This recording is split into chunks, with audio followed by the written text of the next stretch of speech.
Today we are talking about, is it loyalty or is it people pleasing?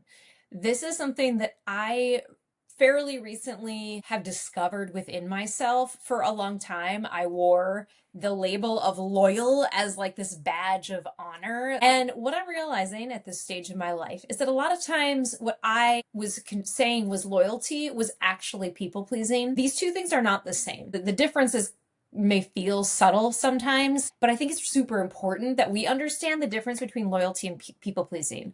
Because when we are people pleasing, we are actually being disloyal to ourselves. I have been on a 3-year journey to rebuild trust with myself after spending only 4 years in a role that just was not a good fit for me. By staying there, I was continually being disloyal to myself over and over and over. And when we are disloyal with ourselves, we have to rebuild trust with ourselves. And because we can all fall into patterns of people pleasing, this is important for everyone to think about. And I'm going to also be bringing in elements of human design, types, and authority, because that is my special sauce. That is what I work to do. I bring in human design into the career space so folks can understand themselves and others better. We're going to start with defining loyalty and people pleasing, because I am confident there are some people listening to this that are like, what are you talking about, right? For the context of how I think about loyalty and people pleasing, loyalty is staying true to someone or something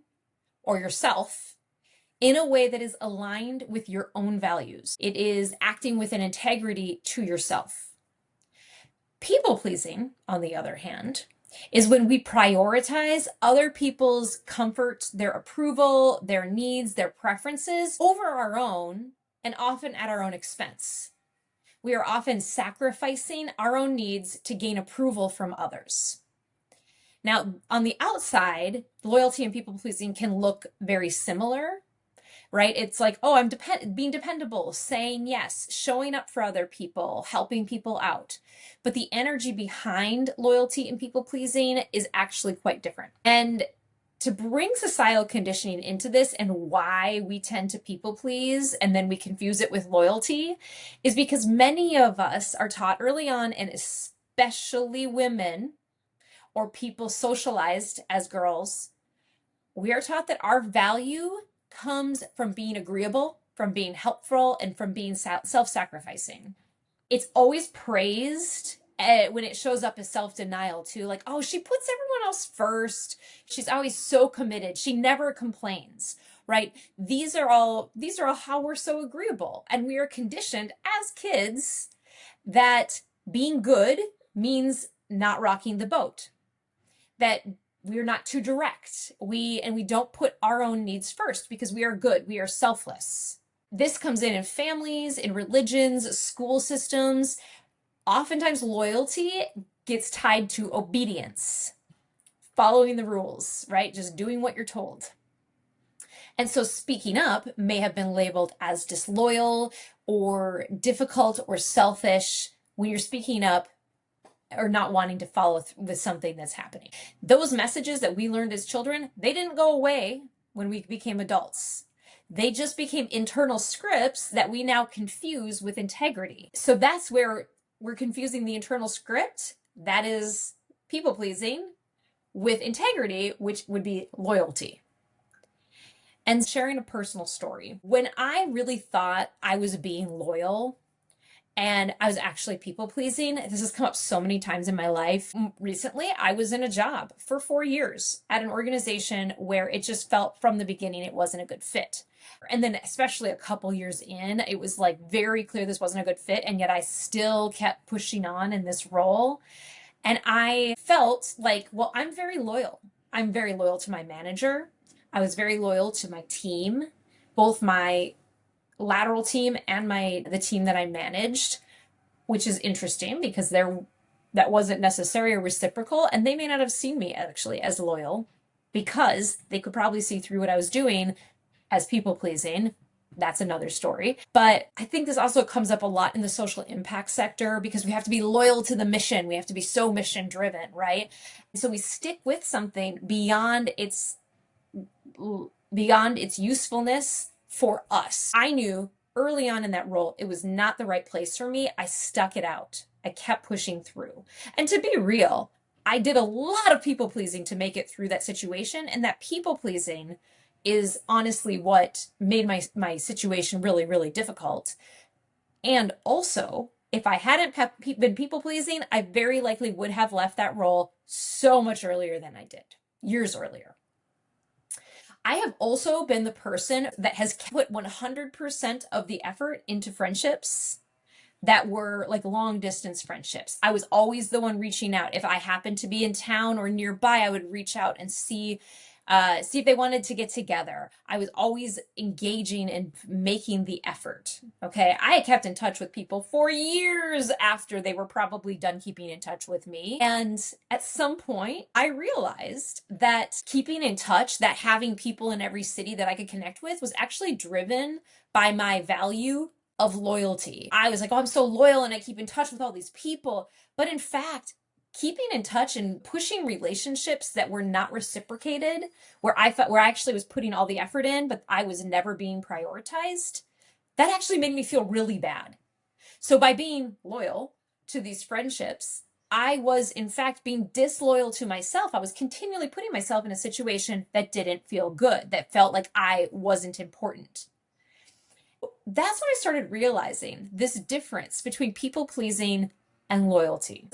I want to unpack that tension a little bit because it can be subtle sometimes, but people pleasing is something we do to maintain a temporary peace.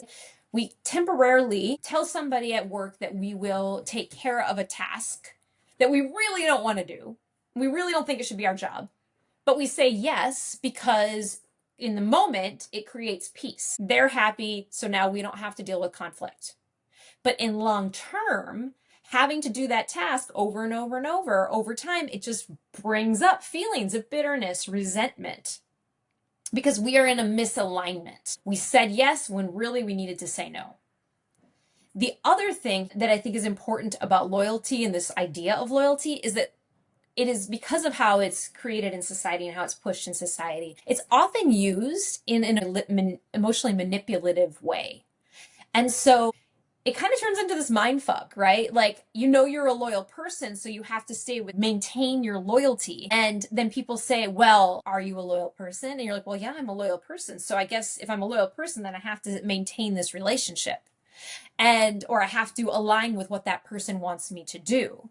I think a really, really current example of this is, the Trump administration. And I'm not digging this deep into politics here. I just want to use it as an example because Donald Trump promotes loyalty. He wants loyalty above all else. If you are loyal, you get ahead. If you are not loyal, you will be pushed behind or ousted. I mean, we're seeing right now Republican leaders who didn't vote yes, they also said not running again. So in the process, they were actually very loyal to their constituents. They were loyal to their own integrity, their own ethics. They were not loyal to Donald Trump, however, which that means they're going to get ousted. So there can be, that's a tool that is used in emotionally manipulative relationships. And it's important that we recognize that because when somebody says, well, are you loyal to me? What does that really mean? When somebody asks if you're loyal to them, it means, are you willing to do what I want you to do, what I think is right, regardless of what you think is right, what you want to do? So are you willing to people please and make me happy instead of doing what aligns with your own personal values? When you are loyal, it can create short-term discomfort, but it actually leads to more honest, sustainable relationships in the long term. So a personal story here, in human design terms, I'm a splenic authority. That means I follow my intuition. That's my decision-making authority. I was in a situation with one of my teammates, and we were both put on coaching plans, and then we had trackers that were supposed to be filled out weekly if we did certain things and met certain goals, whatever. I was going to fill out my own tracker with my manager. Well, my manager was going to fill it out, but we were going to fill it out together. And then I was given the tracker that I was supposed to fill out, my staff member. And I said, okay, well, I'll show this to that person and we'll work out how we want to do this. And my manager said, no, I really don't think you don't need to show that to them. First of all, I value transparency very highly. And so that right there, that's my value. The value that I'm going against is transparency. My intuition said, absolutely show this to them, make this collaborative. But instead, I people pleased and I did what my manager said, and I did not show them the tracker. I still think about that to this day because I was so disloyal to myself in two different ways in that situation, and I went with people pleasing instead. Why? At this point, I couldn't tell you, but in the moment, I was so lost in what I was doing that I was like, okay, like that's what you think is best. I went away and was disloyal to myself and what I thought was best. This can also come up with other authority types, emotional authorities. For all you out there, you might struggle with people pleasing because you might feel this pressure to decide quickly because you want to avoid the disharmony in the moment. So you decide quickly, but really your authority, what emotional authority, you're supposed to ride the waves of emotion before you come up with your response, with your decision. That can lead to people pleasing, right? Sacral authorities. This is what happens when your gut says no, but your mind says yes, and then you talk yourself into saying yes when actually your gut instinct was no. This applies to like any of the authority, like there's something there that can cause you to people please. Taking this into some like relational examples, we think about marriage or a close relationship as a way that we have to be loyal to this person. When we think about being disloyal, the first thing that always pops into anybody's mind is going to be having an affair or cheating. Well, that's not the whole story, okay? It's way too simplistic.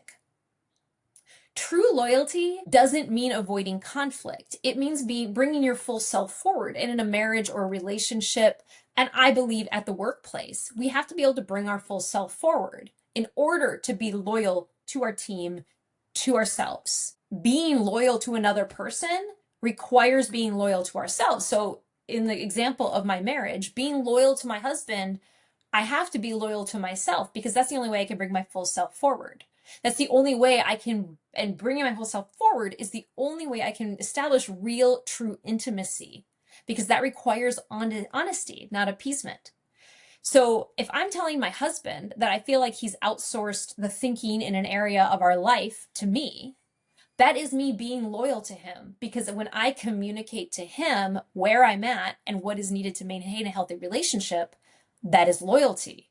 That's me being willing to be uncomfortable in the short term for the long-term good of our marriage. Example of this is what it looks like to maintain loyalty at work, right? Me telling my manager that I feel like they're not being realistic with the expectations on my scorecard, that is putting myself in a situation where I have short-term discomfort because I'm pushing back on something. But in the long term, I'm also being loyal to myself in sharing that because I know what's possible and what's not for me. And if it's not possible, then if I just say, yep, looks good, then I'm suddenly putting myself in a situation that is not going to be helpful in the long run. Me communicating that is loyalty because I am sharing what is going to be possible for me with my manager, and that puts them in a better situation. That puts them more able to set goals that are more likely to be met. Another example of this is if I'm managing someone and they are falling short in their performance in a certain area, me letting myself be uncomfortable and sharing this feedback with them at the time it happens, in the long term, that is setting them up for success. That's loyalty. And so I said earlier something about I was very loyal to my team. And you know what? I'm not talking, and I'm just going to call myself out. Maybe I wasn't as loyal to my team as I thought I was. Maybe I did not give the feedback I needed to give to support them in their growth and in their success in their roles. So that's on me. So maybe I wasn't as loyal as I thought I was. Instead, I was actually falling into people pleasing. See, I already contradicted myself within my own podcast episode.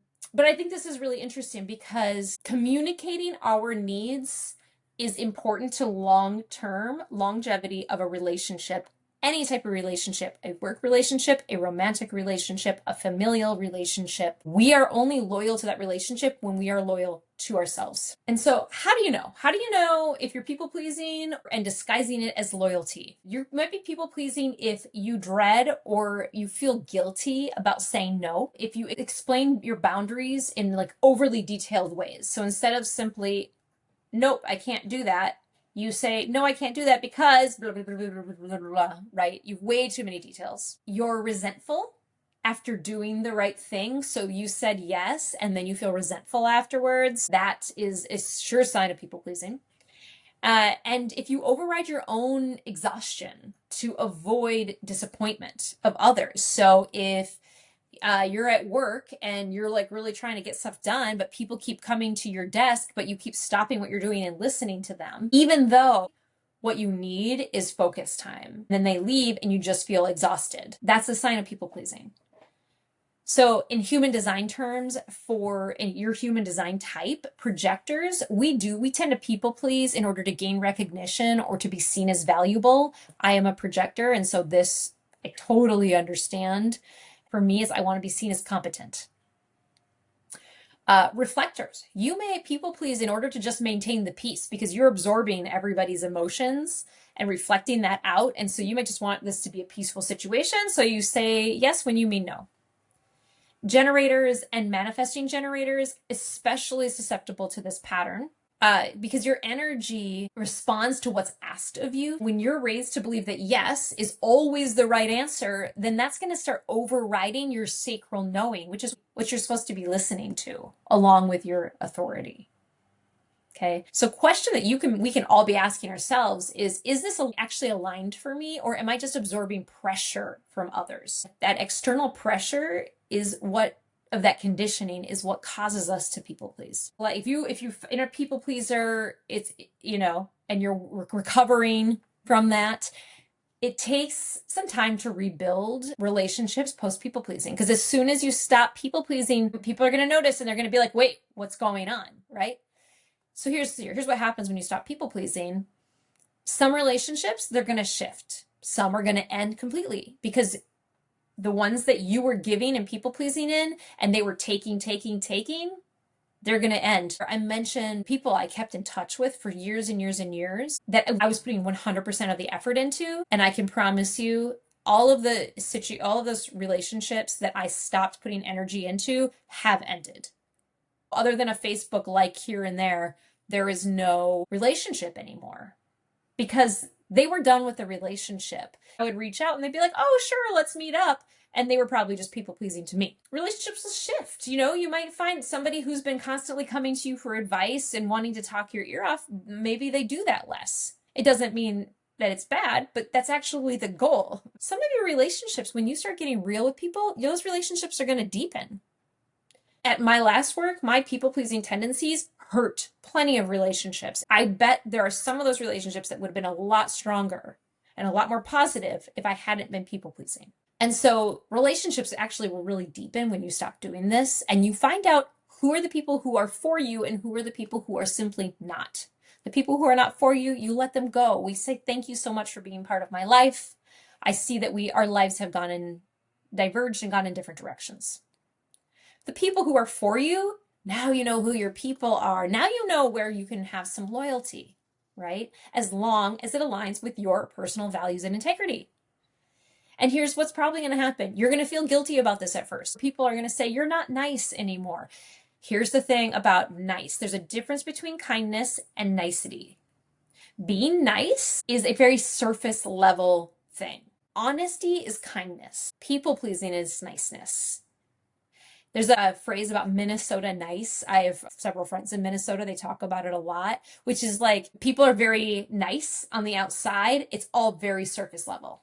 But then once you try to dig deeper, you actually can't dig deeper. When you change to a more honest stance, you're going to find that you might feel guilty about this, but the fact is you can always come back to the fact you are being loyal to yourself. By being loyal to yourself, you are thus being loyal to that person. So I want to leave you with a few questions to consider, some things that you can think about in order to understand and reflect on are there places where I am claiming loyalty, but it's actually me just people pleasing? So question 1, am I doing this out of alignment with my values or out of fear of someone's reaction? Next, is it really helping the relationship grow, or is it just keeping it superficially smooth? It's a big difference there. If you want strong relationships, they have to be deep and they have to be able to grow. And when we keep things superficially smooth, there's usually a lot of choppy water underneath there. And the third question to ask yourself is, if I were being loyal to myself in this moment, what would I do differently? Because loyalty to yourself is loyalty to other people. I would love to hear from folks, any of you listening, where do you see people pleasing disguised as loyalty coming up for you? Remember, true loyalty aligns with truth, and people pleasing disguises our fear as caring for someone. Oftentimes when we say we care, we say, well, I want to do it because I care. It's actually a fear of how they might react. And so start noticing where this shows up for you. Please drop me a comment, send me a DM, share an example, because I would love to hear if this is resonating for other people, because I've actually never talked to anybody about this very specific topic, never had a conversation about it. And so I'm putting it out there to the world and hopeful that it resonates for some of you out there and that you're like, oh yeah, I can totally see where this is happening. Join me in your career oasis. DM me to learn more about how I can support you in using human design to strengthen your career. In your career oasis, we catch our breath, find our fire, and make our move. Have a great day.